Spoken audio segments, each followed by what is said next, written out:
Hanafi alımları, ulamaları meyte degenden iki maslelerini istisna kılgan. Ölümtükten, ölük nesenin iki nesesini paydalansa bolat degen. Jegenge bolboyt, biroq başka sırtkı paydalanan neselerge istimal kılsa bolat. Birincisi terisi. Mal ölüp kaldı.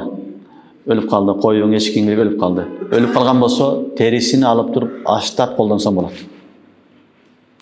İki nese istisna kılgan. Birincisi eken teri, cilt. İza dubiga.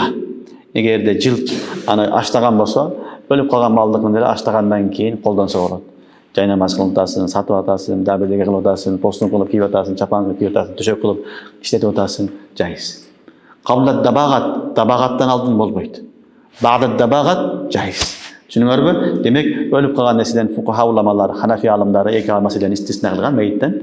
Al birincisinde eken ölüp kalan canavardın nesini, terisini dabagat kılıp açtagandan keyin koldansa bolat ruhsat berilir.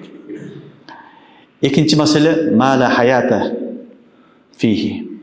Hayatı çok müçöleri var. Canavar ölüp kalan canavarın hayatı bolboyt. Yaşoosу çok nesi var? Müçöleri var.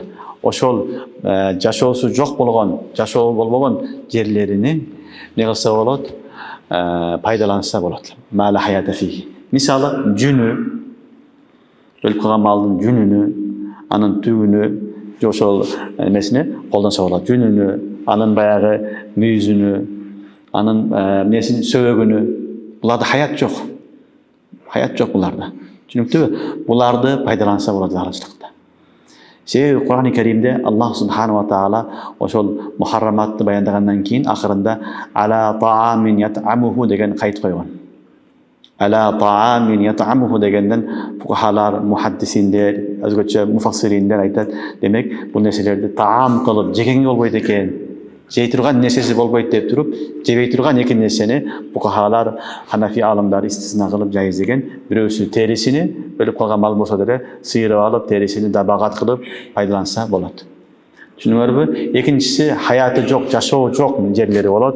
Anın bayağı ne maldın cününü alıp atasın, tügünü alıp atasın, turabı. Anın müyüzü, anın bayağı nesi söğüktörü, bularda hayat yaşoo bolboyt. Bularda da ölüp kalgan bolsa dele başka bir nesilege koldansa jayız.